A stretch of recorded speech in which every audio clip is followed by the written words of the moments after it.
Hello friend, સ્વાગત છે તમારું મારી ચેનલમાં। તો આજે રસાવાળું બટાકાનું શાક બનાવવાનું છે। તો મેં અહીં 4 બટાકા લીધા છે અને આવી રીતે ઝીણા ઝીણા સમારી નાખ્યા છે અને પાણીમાં ધોઈ નાખ્યા છે।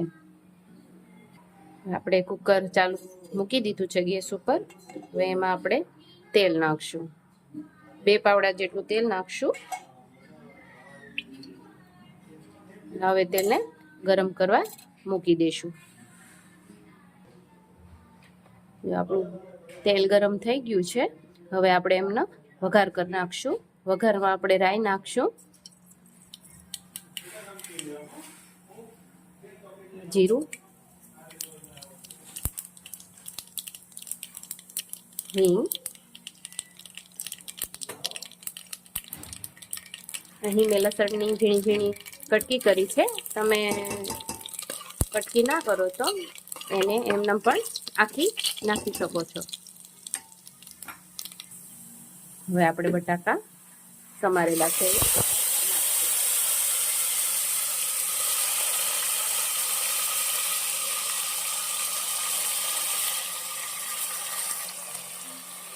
હવે આની અંદર લાલ મરચું એડ કરશું।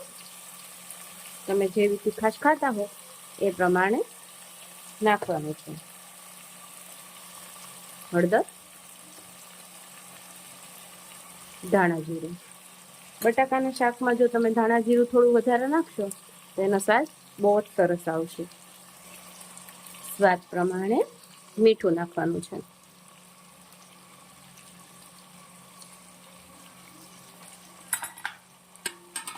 હવે બરાબર પ્રોપર બધો મસાલો આપણે મિક્સ કરી દઈશું।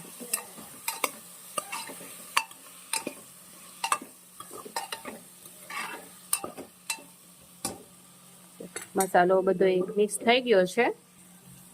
હવે થોડો ગરમ મસાલો એડ કરશું અને હવે હલાવી નાખશું આપણે।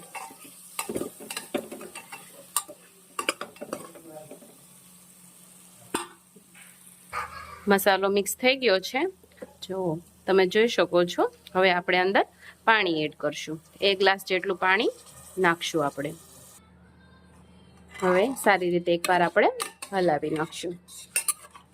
પાણી અને મસાલો મિક્સ થઈ ગયો છે। હવે આપણે કુકરનું ઢાંકણું ઢાંકીને 5 સીટી વગાડી દઈશું। કુકરનું ઢાંકણું બંધ કરી દીધું છે। હવે 5 સીટી વાગે ત્યાં સુધી આપણે શાક ચેડવવા દઈશું।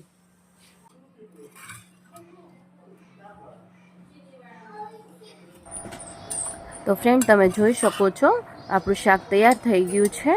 હવે એને આપણે કાઢી લઈશું અને ઉપરથી આપણે લીલા ધાણા સમારેલા છે એ ઉપરથી નાખી દઈશું અને એકવાર પ્રોપર હલાવી લઈશું। તો તૈયાર છે આપણું લગ્ન પ્રસંગે બનતું રસાવાળું બટાકાનું શાક। જો તમને મારો આ વિડીયો ગમ્યો હોય તો મારી ચેનલને લાઈક કરજો, વિડીયો શેર કરજો અને સબસ્ક્રાઈબ કરવાનું ના ભૂલતા। Thank you.